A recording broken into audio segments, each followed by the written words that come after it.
حضرات گرامی، رسول اللہ صلی اللہ علیہ وسلم جب حاکم مدینہ تھے، ریاست مدینہ کے حاکم تھے، آپ کی گھریلو زندگی میں انتہائی سادگی، انتہائی عسرت، انتہائی تنگی تھی، اور ایسی تنگی تھی جیسے میں نے عرض کیا ام المومنین نے اپنے بھانجے عروہ سے فرمایا، عروہ تین ماہ تک ہمارے گھر میں چولہا نہیں جلتا تھا۔ یہ اولین حاکم مدینہ ہیں، اولین اسلامی ریاست کے بانی ہیں، ان کی ذاتی زندگی۔ اور حضرت ابوبکر صدیق رضی اللہ تعالیٰ عنہ جب مدینہ کے حاکم بنے، خلیفہ بنے، دوسرے دن حضرت عمر نے دیکھا بیعت ہو چکی ہے، بیعت ہو چکی، سب نے اپنا خلیفہ منتخب کر لیا۔ دوسرے دن حضرت عمر نے دیکھا کہ خلیفہ وقت نے، حاکم وقت نے اپنے سر پہ کپڑوں کا گٹھا رکھا ہوا ہے، کپڑوں کے تھان رکھے ہوئے ہیں، گھر سے باہر نکل رہے ہیں۔ امیر المومنین خلیفۃ المسلمین کہاں جا رہے ہیں؟ فرمایا میں تجارت کے لیے جا رہا ہوں، میں اپنے کاروبار کے لیے جا رہا ہوں۔ عرض کیا کہ امیر المومنین اگر آپ خلافت کی ذمہ داریاں سنبھال چکے ہیں، کاروبار کریں گے تو خلافت کیسے چلے گی، حکومت کیسے چلے گی؟ تو حضرت ابوبکر صدیق نے فرمایا، عمر اگر میں خلافت کی ذمہ داریوں میں اپنا کاروبار نہیں کروں گا تو میرا گھر کیسے چلے گا، میرے ذاتی اخراجات کیسے چلیں گے؟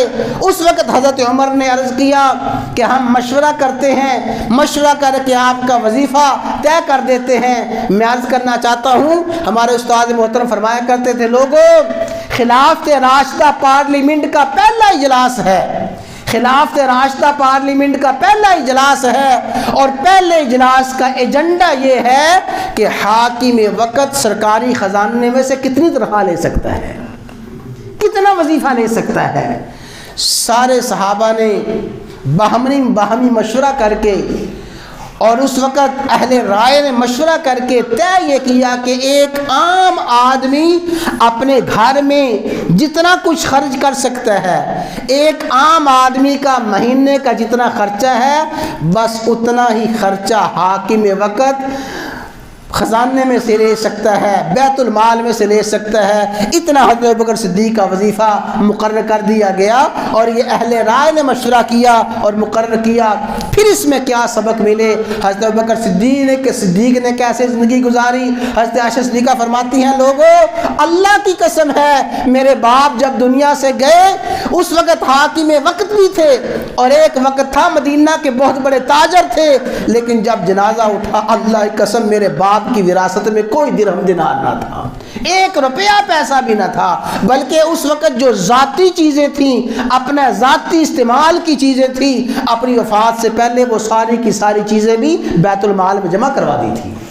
تو آج معیشت کو جو خطرات لاحق ہیں، اور معیشت کی کمزوری کا سارے رونا رو رہے ہیں، معیشت کی کمزوری کا ایک بہت بڑا سبب ہمارے حکمرانوں کی یہ عیاشیاں ہیں، اور ہمارے وزراء کی اور ہمارے امراء کی اور ہمارے افسران کی یہ ذاتی عیاشیاں ہیں۔ ان کی ساری عیاشیاں عوامی خزانوں سے پوری ہوتی ہیں۔